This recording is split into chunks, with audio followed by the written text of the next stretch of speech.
નમસ્કાર દર્શક મિત્રો, સ્વાગત છે તમારું ગુજરાત ટોટલ બજાર યુટ્યુબ ચેનલ પર। દર્શક મિત્રો, આજે આપણે આ વિડીયોમાં જાણીશું હવામાન સમાચાર।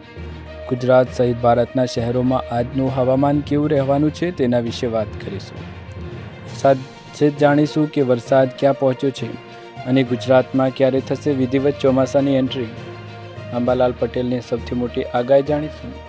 વિડીયોમાં આગળ વધતા પહેલાં ચેનલ પર નવા હોય તો ચેનલને સબસ્ક્રાઇબ કરીને બેલ આઇકન જરૂર દબાવો અને વિડીયોને અત્યારથી જ એક લાઇક કરી દો। તો ચાલો હવામાન સમાચાર વિશે જાણીએ। અલ નીનો એલર્ટ, ગુજરાતમાં ચોમાસું ક્યારે જામશે? અંબાલાલ પટેલની નવી આગાહી। અલ નીનોની અસરને કારણે લઈને પણ ચેતવણી આપવામાં આવી છે। હવામાન નિષ્ણાત અંબાલાલ પટેલના મતે ગુજરાતમાં 20 જૂન બાદ ચોમાસું સક્રિય બનશે અને જૂનના અંતમાં સારો વરસાદ જોવા મળશે। જો કે અલ નીનોની અસરને કારણે વરસાદના વિસ્તરણમાં અસમાનતા અને સરેરાશ ઘટાડો થઈ શકે છે। ગુજરાતમાં ચોમાસાની રાહ જોઈ રહેલા લોકો માટે હવામાન નિષ્ણાત અંબાલાલ પટેલે મહત્વપૂર્ણ આગાહી કરી છે। તેમના જણાવ્યા અનુસાર રાજ્યમાં 15 જૂન સુધી હળવાથી મધ્યમ વરસાદી ઝાપટા જોવા મળી શકે છે। આ વરસાદ ખેડૂતો તેમજ ગરમીથી પરેશાન લોકોને થોડોક રાહત આપશે। અંબાલાલ પટેલના અનુમાન મુજબ રાજ્યમાં ચોમાસાની ગતિવિધિઓ 15 જૂન પછી વધુ સક્રિય બનશે। ખાસ કરીને 20 જૂનથી 28 જૂન વચ્ચે ગુજરાતના અનેક વિસ્તારોમાં સારો અને વ્યાપક વરસાદ પડવાની શક્યતા છે। દક્ષિણ ગુજરાત, મધ્ય ગુજરાત અને સૌરાષ્ટ્રના વિસ્તારોમાં આ સમયગાળા દરમિયાન વરસાદી માહોલ જામે તેવી સંભાવના વ્યક્ત કરવામાં આવી છે। દક્ષિણ સૌરાષ્ટ્રમાં પણ ચોમાસું ધીમે ધીમે ગતિ પકડશે જ પકડશે। વહેલા વરસાદની વાત કરીએ તો 14 અને 15 જૂન દરમિયાન દરિયાકાંઠાના વિસ્તારોમાં વરસાદ પડી શકે છે। ઉપરાંત 16 જૂન સુધી રાજ્યના કેટલાક ભાગોમાં છૂટાછવાયા વરસાદી ઝાપટા જોવા મળી શકે છે। જોકે ચોમાસાનો સારો અને વ્યાપક વરસાદ 20 જૂન બાદ શરૂ થવાની શક્યતા વ્યક્ત કરાઈ છે। અંબાલાલ પટેલે વધુમાં જણાવ્યું કે 7 જુલાઈ સુધી ચોમાસું દેશના મોટાભાગના વિસ્તારોને આવરી લે તેવી શક્યતા છે, જેના કારણે આગામી અઠવાડિયામાં વરસાદની પ્રવૃત્તિમાં વધારો જોવા મળી શકે છે। અલ નીનોની અસરને લઈને ચિંતા, ચોમાસા અંગે આગાહી વચ્ચે અલ નીનોની અસર પણ ચર્ચાનો વિષય બની છે। હવામાન વિભાગના અનુમાન મુજબ આ વર્ષે અલ નીનોની અસર ચોમાસા પર જોવા મળી શકે છે, જેના કારણે દેશમાં સરેરાશ કરતાં ઓછો વરસાદ નોંધવાની શક્યતા વ્યક્ત કરવામાં આવી છે।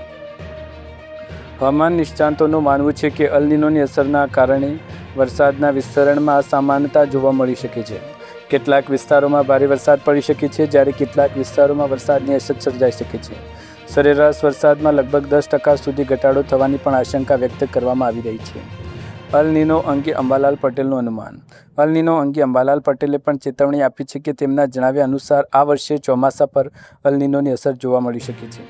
જોકે તેમણે જણાવ્યું કે અલ નીનોના કારણે તમામ વિસ્તારોમાં સમાન અસર નહીં થાય, કેટલાક વિસ્તારોમાં ભારે વરસાદની પરિસ્થિતિ પણ સર્જાઈ શકે છે।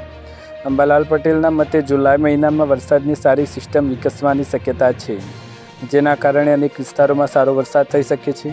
તેમ છતાં જુલાઈ દરમિયાન પણ અલ નીનોની અસર અનુભવાઈ શકે છે અને વરસાદના પેટર્નમાં ફેરફાર જોવા મળી શકે છે।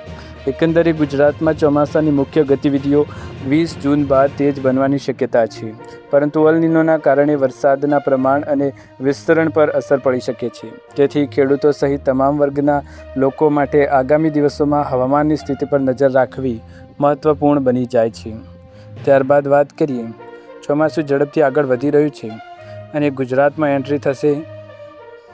ભારત દેશમાં કેટલા રાજ્યોમાં ચોમાસું વિસ્તરી ચૂક્યું છે તેના વિશે પણ આપણે વાત કરી લઈએ। ચોમાસાની ગતિ વધી રહી છે।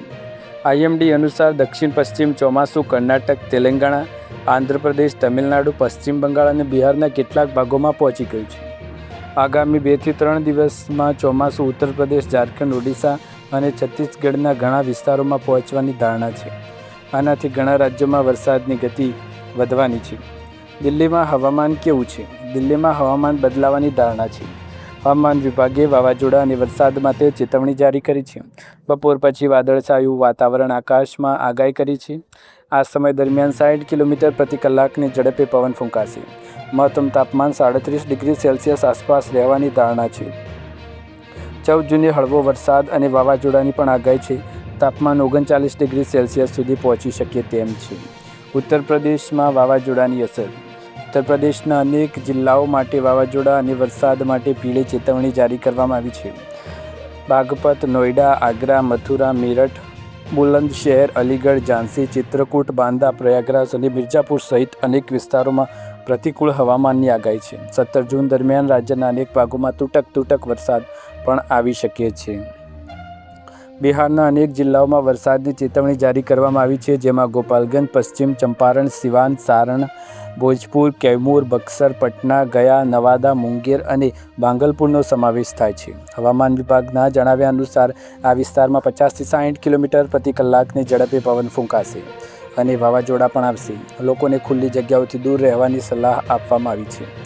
રાજસ્થાનમાં ધૂળ તોફાનનો ભય. રાજસ્થાનમાં ભારે વાવાઝોડાની આગાહી કરવામાં આવી છે. પૂર્વ અને પશ્ચિમ રાજસ્થાનના ઘણા ભાગોમાં 50થી 70 કિલોમીટર પ્રતિ કલાકની ઝડપે પવન ફૂંકાઈ શકે છે. જયપુર, જોધપુર, બિકાનેર, કોટા, અજમેર, ઉદયપુર, ભરતપુર અને અલવરમાં પણ ધૂળના તોફાનોનો ભય છે. 14થી 17 જૂન દરમિયાન કેટલાક વિસ્તારોમાં હળવો વરસાદ પડી શકે છે. ઉત્તરાખંડ અને હિમાચલ પ્રદેશમાં સક્રિય હવામાન પરિસ્થિતિઓ. ઉત્તરાખંડના દહેરાદૂન, નૈનીતાલ, ચમોલી, રુદ્રપ્રયાગ, પિથોરાગઢ અને ઉત્તરકાશીમાં 15 જૂન દરમિયાન વાવાઝોડા અને ભારે પવન ફૂંકાય તેવી ચેતવણી જારી કરવામાં આવી છે. પહાડી વિસ્તારોમાં ભૂસ્ખલન અને રસ્તા બંધ થવાનું પણ જોખમ છે. દરમિયાન હિમાચલ પ્રદેશના શિમલા, મંડી, કાંગડા, કુલ્લુ, ચંબા, સોલન અને સિરમૌરમાં વરસાદની હવામાન પ્રતિકૂળ અનુકૂળતા રહી છે. 17 જૂન દરમિયાન ઘણા વિસ્તારોમાં હળવાથી મધ્યમ વરસાદ તો થશે જ. પંજાબ અને જમ્મુ કાશ્મીરમાં પણ ચેતવણી. પંજાબના અમૃતસર, લુધિયાણા, પટિયાલા, જલંધર, મોહાલી અને બટિંડામાં 13થી 17 જૂન દરમિયાન વરસાદ અને વાવાઝોડું ચાલુ રહેવાની શક્યતા છે. આ સમયગાળા દરમિયાન 40થી 60 કિલોમીટર પ્રતિ કલાકની ઝડપે પવન ફૂંકાશે. જમ્મુ અને કાશ્મીરમાં 14 જૂને વાવાઝોડા અને વીજળી પડવાની ચેતવણી પણ જારી કરવામાં આવી છે. શ્રીનગર, જમ્મુ, બારામુલ્લા, અનંતનાગ અને કુપવાડા સહિત અનેક જિલ્લાઓમાં 17 જૂન સુધી તૂટક વરસાદ પડવાની શક્યતા છે. હવામાન વિભાગે લોકોને આ પ્રતિકૂળ હવામાન દરમિયાન સાવધાન રહેવાની સલાહ પણ આપવામાં આવી છે. શું આ વર્ષે ભારતમાં દુષ્કાળ પડશે? સરળ ભાષામાં સમજો, અલ નીનો કેવી રીતે બગાડી શકે છે વરસાદનું ગણિત.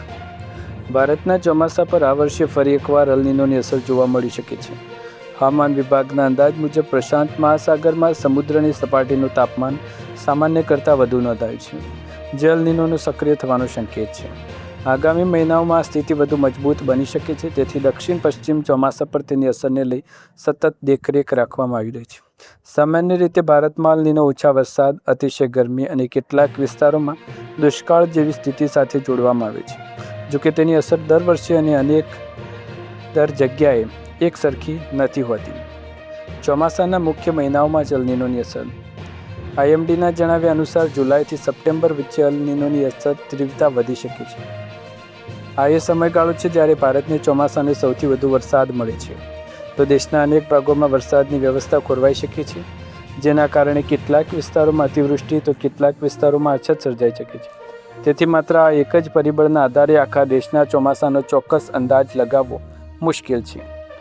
દર્શક મિત્રો, આ હતા વરસાદને લઈ હવામાન વિભાગના મહત્વના સમાચાર. તમને વિડીયો પસંદ આવે તો વિડીયોને લાઇક, શેર, કમેન્ટ કરો. ચેનલ પર નવા હોય તો સબસ્ક્રાઈબ કરો. આવા જ અનવા હવામાન સમાચાર જોવા માટે ચેનલ સાથે જોડાયેલા રહો.